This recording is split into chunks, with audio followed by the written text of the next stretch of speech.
본인의 의도적인 사고 유발이 아니라 실수와 부주의로 발생한 사고는 누구에게나 발생할 수 있으니 너무 자책하지 마시기 바랍니다. 네, 안녕하세요. 이성훈 변호사입니다. 네, 오늘은 자신의 잘못으로 사고가 발생한 경우에는 어떻게 조치를 취해야 하는지 함께 알아보도록 하겠습니다. 네, 자신의 실수로 사고 발생 시 차량을 어떻게 수리하는지, 아니면 그 사고로 발생한 상해를 입은 경우 후유장애 손해배상 소송을 할 수 있는지에 대한 여부는 지난 영상을 통해 자세하게 말씀드렸습니다. 네, 지난 영상을 참고하시면 도움이 될 것 같습니다. 네, 사고는 순간 발생합니다. 네, 고속도로를 일정 속도로 달리다가 주의력이 흩어져 잠깐의 졸음운전으로 옆 차선에 살짝 비껴 들어가 사고가 발생할 수도 있고, 차선 변경 시 블라인드 스팟에 있던 차량을 보지 못해 사고가 날 수도 있습니다. 네, 혹은 비보호 좌회전 교차로에서 앞차만을 따라가다가 건너편에서 다가오는 직진 차량을 보지 못해 사고가 날 수도 있습니다.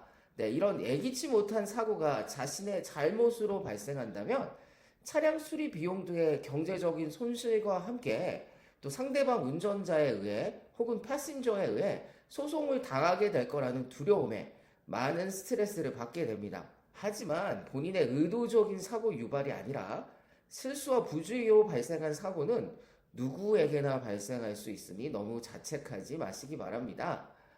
네, 먼저 자신의 실수로 발생한 사고도 상대 피해자가 이 상황을 이용하여 피해 정도보다 과도한 배상을 요구하는 불합리한 상황을 피하기 위해 현장에서 먼저 경찰에 신고하시어 자신의 입장을 경찰에게 잘 전달하시기 바랍니다. 네, 현장에서 상대방에게 경찰을 부르지 말고 그냥 잘 해결하자고 제안하시는 경우 오히려 나중에 법정 소송이 열리게 되면 그와 같은 발언이 본인에게 더 불리하게 작용될 수 있으니 주의하시기 바랍니다. 네, 경찰에게 사고 내용을 잘 알리셨으면 자신의 보험회사에게도 상대차 데미지 정도의 규모를 알리기 위해 현장에서 차량 데미지 사진을 찍으시기를 권해드립니다.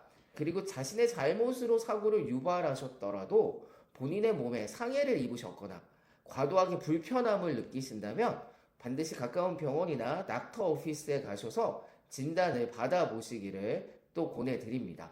네, 그리고 현장을 떠나셨다면 이제 원활한 보험 처리를 위해 자신의 자동차 보험에 클레임을 신청하셔야 합니다. 네, 클레임 신청 방법은 보험회사 컨택 넘버로 연락하셔서 새로운 클레임을 접속하신 다음 보험 직원이 나오면 그 직원에게 사고 발생 내용, 위치, 상해 여부들을 자세히 말씀하셔서 클레임 넘버를 받으시기를 권해드립니다. 네, 그 클레임 넘버는 보험 처리를 위해 아주 중요한 정보이니 꼭 잘 보관하시기 바랍니다. 그리고 자신의 자동차를 고치기 위해 차량 수리업체에 방문하셨다면 자신의 보험회사 직원에게 받은 그 클레임 넘버를 수리업체 관계자에게 전달하시고 보험으로 차량을 수리하시면 됩니다.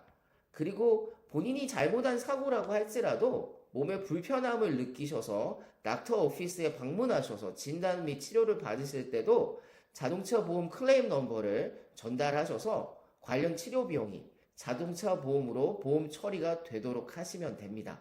네, 그리고 클레임 설정 이후 자신의 보험 클레임 담당자가 보험 처리를 위한 서류 등을 우편이나 이메일로 보내올 경우에 이를 잘 살피셔서 서류 작성 등 혹시 필요한 정보의 제공 등의 협조를 잘 하셔야 보험 처리가 원활할 수 있습니다. 네, 그리고 마지막으로 상대 차량의 운전자나 패신저가 혹시 본인의 잘못으로 유발된 이 사고에 관련 상해를 입어서 후유장애 소송이 시작되었다는 법원 송장을 받으신 경우는 반드시 자신의 자동차 보험 클레임 담당자에게 이 사실을 알리셔서 보험회사가 관련 소송에 본인을 잘 변호하도록 협조하셔야 합니다.